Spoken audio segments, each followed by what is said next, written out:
Hello everyone, my name is Beena Chandwani और हम कर रहे हैं महाराष्ट्र सेट 2021। महाराष्ट्र सेट के हम काफी सारे क्वेश्चंस कर चुके हैं जो कि प्रीवियस वीडियो में अवेलेबल है। आप डिस्क्रिप्शन बॉक्स से प्रीवियस वीडियोस देख सकते हैं। इसके अलावा आपके जो भी आंसर्स हैं आप कमेंट बॉक्स में कर सकते हैं। तो आज से जो हम क्वेश्चन कर रहे हैं वो क्वेश्चन नंबर 66। ये जो सारे क्वेश्चंस पेपर हैं या जो कोई क्वेश्चंस हैं ये आपको डाइव टू लर्न चैनल पे मिल जाएंगे। तो you can download dive to learn from play store. वहां से आप अपनी प्रैक्टिस कर सकते हैं। अगर आप यूजीसी नेट पीएचडी या किसी भी चीज की प्रिपरेशन कर रहे हैं, किसी भी कंपटीशन एग्जाम की, किसी भी कंपटीशन टीचर से रिलेटेड या लेक्चरर से रिलेटेड कंपटीशन एग्जाम्स की, तो आप डाइव टू लर्न चैनल को सब्सक्राइब कर सकते हैं और वहां से आप प्ले स्टोर से डाउनलोड कर सकते हैं। तो क्वेश्चन नंबर 66 पे क्वेश्चन नंबर 66 आगे के जो क्वेश्चंस हैं वो हम लोग प्रीवियस वीडियो में कर सकते हैं, जो लिंक है आपको डिस्क्रिप्शन बॉक्स में गिवन है। Question number 66, when the flexible exchange rate system prevails, the exchange rate of a currency is determined by. When the flexible exchange rate system prevails, the exchange rate of a currency is determined by dash. Option number A, central bank of a country. Option number B, the purchasing power of a currency. Option number C, the supply and demand forces in the foreign exchange market. तो question क्या कह रहा है यहाँ पे कि flexible exchange rate system कब, यानी हम जो फ्लेक्सिबल एक्सचेंज रेट में जो रेट डिटरमाइन करते हैं, जो करेंसी की जो रेट डिटरमाइन करते हैं वो किसके अकॉर्डिंग करते हैं, किसके सिस्टम के अकॉर्डिंग करते हैं। तो सेंट्रल बैंक डिटरमाइन करती है, या परचेजिंग पावर करेंसी की क्या है उसके अकॉर्डिंग डिटरमाइन होता है, या फिर supply and demand forces in the market exchange market, in the foreign exchange market, इसके अकॉर्डिंग डिटरमाइंड होता है। तो इस पर्टिकुलर क्वेश्चन का आंसर है option number C, the supply and demand forces in the foreign exchange market. जो भी आपके फॉरेन एक्सचेंज में करेंसी का रेट डिटरमाइंड होता है वो डिमांड एंड सप्लाई फोर्सेस के अकॉर्डिंग होता है। तो यहाँ पे इसका एक्सप्लेनेशन आप ये देख सकते हैं। A flexible exchange rate system is a monetary system. ये क्या है, एक तरह का मॉनेटरी सिस्टम है। वैसे पूरा जो मॉनेटरी सिस्टम है वो कौन कंट्रोल करता है, आपका सेंट्रल बैंक ऑफ कंट्री यानी आपका आरबीआई कंट्रोल करता है।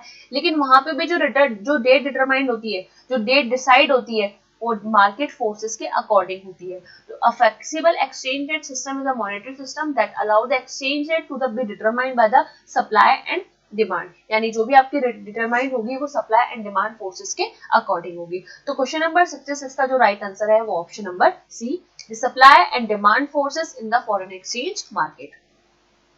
Next question 67, what is a common among the following countries and territories. What is common amongst the following countries and territory? Cyprus, Virgin Island, Cayman Island, Bahamas and Mauritius. ये जो countries हैं ये किससे related है, यानी ये territory जो है ये किससे रिलेटेड है? Option number A, they are the best tourist destination. Option number B, they are known to be a tax haven. Option number C, they are former British colonies. Option number D, they are the top sugar producing countries. यहाँ पे जो right answer करके आए वो आप comment box पे टिक कर सकते हैं। लेकिन इस पर्टिकुलर क्वेश्चन का जो राइट आंसर है वो है they are known to be a tax haven. Tax haven क्या होता है? Tax haven is like a tax, दो आपने वर्ड सुने होंगे, टैक्स एविजन और टैक्स अवॉइडेंस। दो वर्ड आपने सुने होंगे। एविजन का मतलब क्या होता है? टैक्स की चोरी करना, आप टैक्स पे नहीं कर रहे।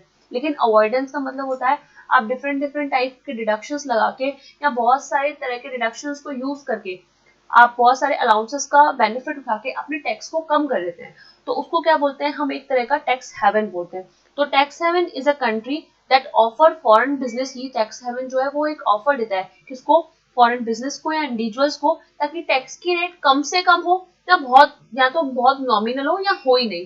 तो ये एक तरह का बेनिफिट मिलता है और इसको हम टैक्स अवॉइडेंस के नाम से भी जानते हैं। तो क्वेश्चन नंबर 67 का जो राइट आंसर है वो है they are known to be a tax haven. तो यहाँ पे आप टैक्स हेवन के बारे में पढ़ सकते हैं कि टैक्स हेवन क्या है। एक तरह से एक ऑफशोर अकाउंट होता है जिसमें आपको बहुत एक तरह का ये टैक्स अवॉइडेंस बोलते हैं हम इसको।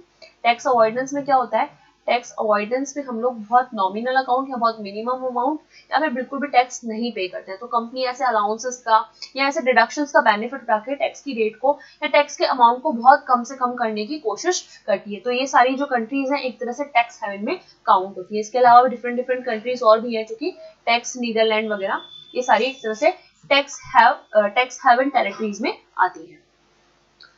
Question number 68, India first export processing zone, जिसे हम शॉर्ट में EPZ बोलते हैं, was set up at dash in dash year, यानी ये जो फर्स्ट EPZ है ये कहाँ और कब स्टैब्लिश हुआ या ये कब आया। Option number A Noida 1975, option number B Kandla 1965, option number D Kandla 1975, option number D Santa Cruz 1975। तो ये डायरेक्ट क्वेश्चन है। EPZ जो है जो फर्स्ट आया था वो कांडला 1975 में आया था। India first export processing zone EPZ कहाँ आया था? कांडला में 1975 में। इसके अलावा बहुत सारे और भी आपके एक्सपोर्ट प्रोसेसिंग जोन है, कांडला हो गया, सांता क्रूज हो गया, कोचिन हो गया, कांडला, इसके अलावा सारे आप एक बार खुद से रीड कर सकते हैं अदर एक्सपोर्ट प्रोसेसिंग जोन को। तो इस पर्टिकुलर क्वेश्चन का आंसर यहाँ पे क्या हुआ? राइट, कांडला 1975 वाला जो है वो फर्स्ट एक्सपोर्ट प्रोसेसिंग जोन है इंडिया में। Next question 69, the share of crude oil and gold India's import by value is रफली, यानी जितना भी आप क्रूड ऑयल और गोल्ड जितना भी इंपोर्ट हो रहा है उसका एक तरह से वैल्यू पूछा है कितना है। Option number A 58%, option number B 46%, option number C 30%, option number D 70%। तो इस पर्टिकुलर क्वेश्चन का आंसर है ऑप्शन नंबर सी 30%। अगर हम बात करें यहाँ पे जो डेटा दिया हुआ है वो इंपोर्ट का दिया हुआ है। यस, कितना इंपोर्ट होता है? तो क्रूड पेट्रोलियम है वो 21.64% है, गोल्ड जो है 5.95% है, पेट्रोलियम है 5.86%, कोल कोक और जो भी आपके ब्रिक्स वगैरह होते हैं वो 4.73% है। तो ये सारा क्या है? आपके इंपोर्ट बता रखा है कितना फाइनेंशियल ईयर 2020 में आपका इंपोर्ट हुआ है। तो इस पर्टिकुलर क्वेश्चन का आंसर क्या है? Option number C 30%। Which of the following is not a search engine?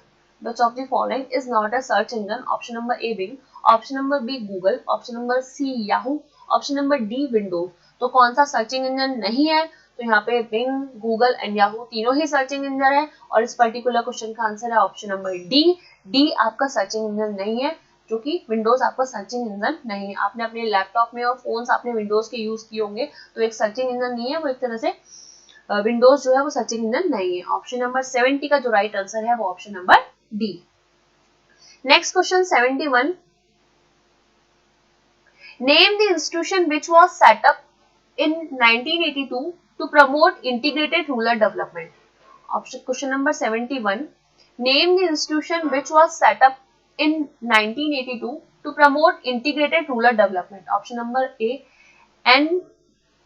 NSIC, option number B NABARD NABARD, option number C SIDBI SIDBI, option number D NCEUS। तो इसमें से कौन सा ऐसा इंस्टीट्यूशन है जो 1982 में बनाया है, एस्टैब्लिश किया है और इसका जो मेन वर्क है वो है प्रमोट करना रूरल डेवलपमेंट को। तो इस पर्टिकुलर क्वेश्चन का आंसर है नाबार्ड।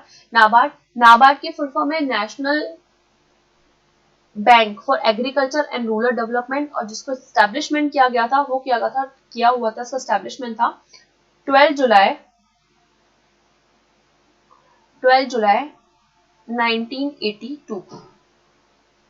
पहले ये नाबार्ड जो था ये आरबीआई का ही सब्सिडरी था, लेकिन अभी इसको अलग कर दिया गया है।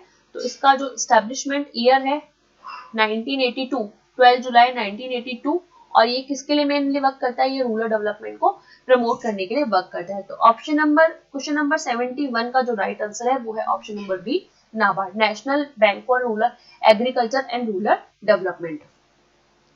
Next 72 question, what is the maximum limit for medium enterprises as per small and medium enterprises development act. Option number A 10 crore, option number B 1 crore, option number C 5 crore, option number D 14 crore. यहाँ पे आपसे मैक्सिमम लिमिट पूछी है, यहाँ पे आपसे क्या पूछिए? मैक्सिमम लिमिट पूछिए medium enterprises as per small and medium enterprises की, स्मॉल एंड मीडियम एंटरप्राइजेस की मैक्सिमम लिमिट पूछिए। यहाँ पे 3 जो MSME एक्ट है आपका, इसकी जो ये लिमिट है ये रिवाइज हुई है, और रिवाइज होके आपकी ये नई लिमिट जो है वो ये है, MSME एक्ट ने अपने इस एक्ट को रिवाइज किया गया है। अब ये पहले ये प्लांट एंड मशीनरी इक्विपमेंट के हिसाब से था, नाउ जो न्यू क्राइटेरिया आया है वो इन्वेस्टमेंट एंड टर्नओवर के हिसाब से। तो अगर मैं माइक्रो की बात करूं तो इन्वेस्टमेंट है 1 करोड़ और टर्नओवर है 5 करोड़ से लेस देन। अगर आपका इन्वेस्टमेंट 1 करोड़ से और टर्नओवर आपका 5 करोड़ से लेस देन है तो आपका ये कौन सा होगा? Micro enterprises. नेक्स्ट अगर हम बात करें स्मॉल की, इन्वेस्टमेंट अगर 10 करोड़ से ज्यादा तक है और टर्नओवर 50 करोड़ तक है, यानी investment less than 10 crore and turnover is less than 50 crore, तो आप स्मॉल एंटरप्राइजेस में आते हैं।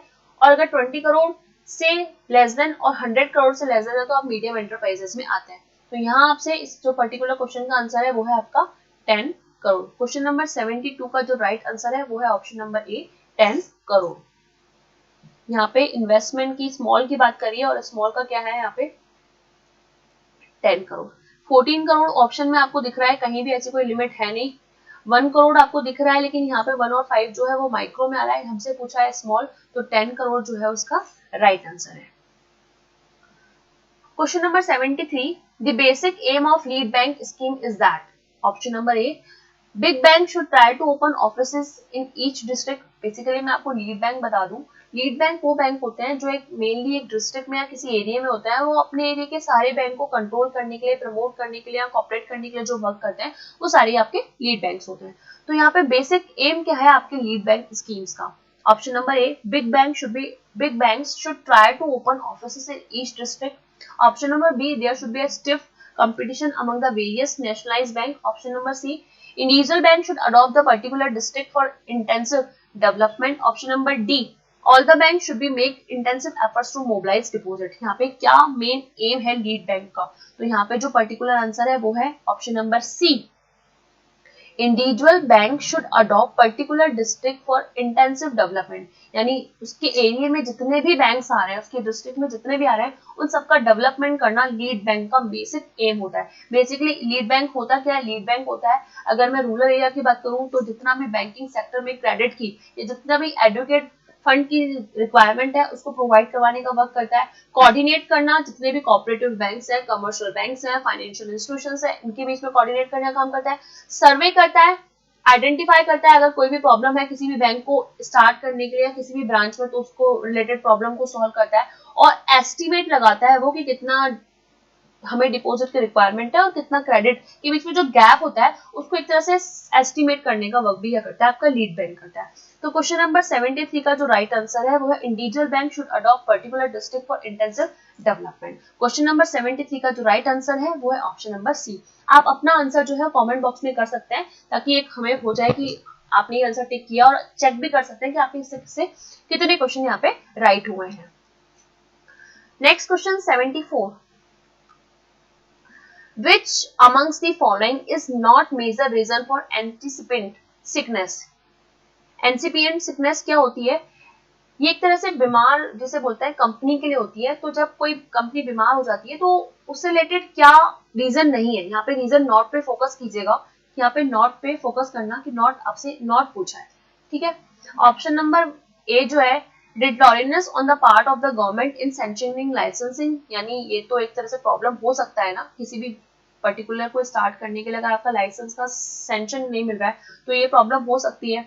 Shift of demand to a product reliable firm due to a delay in project, कई बार आपके डिले की वजह से आपका जो डिमांड प्रोडक्ट है, प्रोडक्ट की डिमांड शिफ्ट कर जाती है आपके कॉम्पिटिटर के पास, तो ये प्रॉब्लम भी हो सकती है। C, lack of experience of promoter, अब प्रमोटर का तो यहाँ सिकनेस से कोई है नहीं, तो मुझे जो इसका राइट आंसर लगा वो है option number C. Option number D, transport and financial assistant जो है, ये प्रॉब्लम भी किसी न किसी कंपनी की सिकनेस के लिए हो सकती है। एक तरह से ट्रांसपोर्ट चाहिए या जो कोई फाइनेंशियल असिस्टेंट चाहिए वो उनके पास प्रोवाइड नहीं हो पा रही, तो ये प्रॉब्लम भी हो सकती है। लेकिन क्या प्रॉब्लम ये हो सकती है? लेक ऑफ एक्सपीरियंस प्रमोटर के एक्सपीरियंस ना होने, लेक ऑफ एक्सपीरियंस होने के कारण ये प्रॉब्लम सिकनेस के कारण नहीं हो सकती। तो इस पर्टिकुलर क्वेश्चन का जो आंसर है 74 का जो राइट आंसर है वो है option number C, lack of experience of promoter. इसके अलावा बहुत सारी sickness, stages of sickness in industrial 19 की दिया हुआ है, ये कौन कौन से होती है?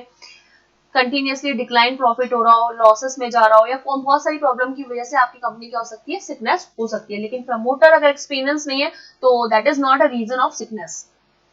Next question, question number 75, the process of determining whether an entrepreneur idea is viable foundation for creating a successful business is known as, option number A, feasibility analysis, option number B, business plan, option number C, strategic analysis, option number D, industrial analysis। Again question को read करते हैं हम लोग। The process of determining whether the entrepreneur idea is viable, foundation for creating a successful, यहाँ पे बात कर रहे हैं हम हमारे बिजनेस को कैसे और सक्सेसफुल क्रिएट कर सकते हैं, उसको हम किस नाम से जानते हैं? फिजिबिलिटी एनालिसिस के नाम से, बिजनेस प्लान के नाम से, स्ट्रेटेजी एनालिसिस के नाम से, इंडस्ट्री एनालिसिस के नाम से। तो इस पर्टिकुलर क्वेश्चन का जो आंसर है वो है फिजिबिलिटी एनालिसिस। क्यों इसका आंसर फिजिबिलिटी एनालिसिस है? बेसिकली फिजिबिलिटी एनालिसिस का मतलब होता है जब आप किसी प्रोजेक्ट पे काम, जब किसी प्रोजेक्ट पे वर्क कर रहे हैं तो आप उसके किसी एक फैक्टर के बारे में ना सोच के तो जब सारे फैक्टर्स के, उसके ऑल फैक्टर्स के बारे में सोचते हैं तो वो होता है आपका फिजिबिलिटी एनालिसिस। और जब आप अपने किसी प्रोजेक्ट पे वर्क कर रहे हैं, किसी कंपनी पे वर्क कर रहे हैं, तो अगर आप उसके सारे फैक्टर को कंसीडर करते हुए चलते हैं तो नॉर्मल सी बात है, यहाँ पे एक एंटरप्रेन्योर जब फिजिबिलिटी एनालिसिस करता है तो बिजनेस का सक्सेसफुल होने के चांसेस थोड़े ज्यादा हो जाते हैं। तो क्वेश्चन नंबर 75 का जो राइट आंसर है वो है option number A. Next question 77. Which of the following is the process of entrepreneur developing new product that over time make current product obsolete? Again, question number 77. Which of the following is the process of entrepreneurs developing new product that over time make current product obsolete? Option number A correct. Creative destruction. Option number B new business model. Option number B anatomization. Option number D computerization. तो इस particular question का जो right answer है वो है creative destruction. Creative destruction means क्या होता है? क्रिएटिव डिस्ट्रक्शन डिस्क्राइब्ड है एक तरह से हम लोग हमारे पुरानी किसी प्रोसेस को या पुराने किसी मेथड को हटाकर किसी नए प्रोडक्ट को जो जब डेवलप करते हैं, जबकि आप किसी नए प्रोडक्ट को क्रिएट करते हैं तो क्या होता है? हमारा क्रिएटिव डिस्ट्रक्शन होता है। और ये जो वर्ड, ये जो किस इकोनॉमिक्स ने दिया था? जोसेफ शुम्पेटर ने दिया था 1940s के एरिया में। तो इस पर्टिकुलर क्वेश्चन का जो आंसर है वो है option number a creative destruction. इसका राइट आंसर है क्वेश्चन नंबर 77 का। क्रिएटिव डिस्ट्रक्शन मैंने आपको बताया क्या हुआ, जब हम किसी हमारे करंट में चल रहे प्रोडक्ट को ऑब्सोलेट करके किसी नए प्रोडक्ट को डेवलप करते हैं तो वो क्या होता है? हमारा creative destruction. Next question 78. Many of the women owned business are concentrated in the option number A retail and service sector, option number B manufacturing sector, option number D financial management sector, option number D medical industry। बहुत सारे आज के time पे current area में सबसे ज्यादा concentration जो women business में कर रही है वो किस एरिया में कर रही है? रिटेल सर्विस सेक्टर में, मैन्युफैक्चरिंग में, फाइनेंशियल में या फिर मेडिकल में? तो इस पर्टिकुलर क्वेश्चन का जो आंसर है वो है रिटेल एंड सर्विस सेक्टर में। किस में कर रहे हैं? रिटेल एंड सर्विस सेक्टर में। तो क्वेश्चन नंबर 78 का जो राइट आंसर है वो है option number A retail and service sector में। Next question 79. Who is responsible for creating establish entrepreneurship in the organization? यहाँ पे entrepreneurship नहीं पूछा, entrepreneurship पूछा है। Option number A employ union, option number B local industry association, option number C social environment in organisation, option number D commitment and support of top management. यहाँ पे कौन responsible है क्रिएट करने के लिए एंटरप्रेन्योरशिप के लिए? तो एंटरप्रेन्योरशिप क्या होता है? Entrepreneurship occurs when employ apply entrepreneurial thinking. जब आपके कंपनी के एम्प्लॉय, यानी ये इंटरनल की बात हो रही है, एंटरप्रेन्योरशिप से अगर हम बात करें तो कंपनी के एम्प्लॉय की बात हो रही है। किसकी बात हो रही है? एम्प्लॉय की, जो कंपनी के अंदर वर्क कर रहे हैं, कंपनी के अंदर वर्क कर रहे हैं। तो यहाँ पे एक डिफरेंस आप देख सकते हैं एंटरप्रेन्योरशिप और एंटरप्रेन्योरशिप में। The difference between entrepreneurship or entrepreneurship is that and entrepreneurship is the leader of the company। entrepreneurship क्या होता है? लीडर ऑफ द कंपनी होता है, जबकि entrepreneurship क्या होता है? एम्प्लॉय ऑफ द कंपनी होता है। इन अदर वर्ड्स एंटरप्रेन्योरशिप जो होते हैं वो एक तरह से कंपनी को चलाने के लिए, स्टार्ट करने के लिए, रन करने के लिए खुद रिस्पॉन्सिबल होते हैं क्योंकि उनका खुद का बिजनेस होता है। वेयर इज एंटरप्रेन्योरशिप क्या होता है? वर्क फॉर समवन एल्स, यानी आपके यहाँ पे जो जिनको आपने हायर किया है वो आपके सारे पर्सन काउंट होता है एंटरप्रेन्योरशिप में। तो आई होप आपको समझ में आएगा कि एंटरप्रेन्योरशिप क्या होता है और एंटरप्रेन्योरशिप क्या होता है। तो इस पर्टिकुलर का जो राइट आंसर है वो है option number D commitment and support to the top management, यानी जो कमिटमेंट को पूरा करते हैं और सपोर्ट करते हैं किसको? टॉप मैनेजमेंट को। वो सारे के सारे रिस्पॉन्सिबल होते हैं आपके एंटरप्रेन्योरशिप को क्रिएट करने के लिए। Employ union, local industry association and social environment, ये सब आपके इसका ऑप्शन नहीं है। ऑप्शन नंबर डी जो है क्वेश्चन नंबर 79 का राइट आंसर है। कौन? Commitment and support of top management. Next question number 80. Which of these statement best describe the context of entrepreneurship? कौन सा स्टेटमेंट है जो बेस्ट डिस्क्राइब कर रहा है किसको, एंटरप्रेन्योरशिप के कंटेक्स्ट को। Option number A, entrepreneurship take place in a large business, entrepreneurship does not take place in social enterprises, entrepreneurship take place in wide variety of context. Option number D, entrepreneurship take place in small business. तो entrepreneurship के लिए ये matter नहीं करता कि small business है कि large business है, तो ऑप्शन नंबर ए और डी तो वैसे ही रॉन्ग हो गया। और सोशल एंटरप्राइजेस से रिलेटेड होता है तो यहाँ पे इसमें बोला है डज नॉट टेक, तो ऑप्शन नंबर सी जो है बस पर्टिकुलर क्वेश्चन का राइट आंसर है। ऑप्शन नंबर सी जो है क्वेश्चन नंबर 80 का राइट आंसर है कि entrepreneurship take place wide variety of context, यानी डिफरेंट एरिया में जब वो वर्क करता है तो वाइड वैरायटी ऑफ कॉन्टेक्स्ट जो है इस पर्टिकुलर क्वेश्चन का राइट आंसर है। इसके बाद क्वेश्चन ये थोड़ा सा ब्लर हो रहा है, एक second. Next question, which of the following factor is not of which of these factor is not one of the competing responsibility that influence corporate social responsibility। ऐसा कौन सा, ये नोट थोड़ा यहाँ पे ब्लर हो गया है, ऐसा कौन सा फैक्टर है जो इन्फ्लुएंस नहीं करता आपके CSR को। ऑप्शन नंबर ए जो है ethical, option number B economy, option number C discretionary, option number D technical. तो इस पर्टिकुलर क्वेश्चन का जो आंसर है वो है टेक्निकल। टेक्निकल जो है वो एक तरह से आपके CSR को इन्फ्लुएंस नहीं करता है, कॉर्पोरेट सोशल रिस्पांसिबिलिटी को एक तरह से ये फैक्टर जो है, टेक्निकल फैक्टर जो है ये आपकी CSR को बिल्कुल भी इन्फ्लुएंस नहीं करता है। तो ऑप्शन नंबर डी जो है क्वेश्चन नंबर 82 का राइट आंसर है। Next question 83, Simon 1960 is associated with what type of decision making model? Simon 1960 is associated with what type of decision making model? Option number A rational, option number B classical, option number C program, option number D administrative। यहाँ पे इस particular question का answer जो है वो है option number D performance management, जो किससे रिलेटेड नहीं है, सॉरी यहाँ पे इसका आंसर क्या है, rational program. Just wait, Simon 1960 associated with a which type of the decision making model? Rational, classical, program and administration। तो इसका जो राइट आंसर है वो आप कमेंट बॉक्स में करके बताएं। इसका जो आंसर है हम नेक्स्ट क्लास में डिस्कस करेंगे, आप अपना आंसर जो है कमेंट बॉक्स में कर सकते हैं। Next question, which of the following is not mention decision making matrix. जो डिसीजन मेकिंग मैट्रिक्स है उसमें कौन सा जो फैक्टर है वो इन्वॉल्व नहीं होता है, analytical, behaviour, directive and performance management. तो यहाँ पे जो उसका राइट आंसर है वो है परफॉर्मेंस मैनेजमेंट।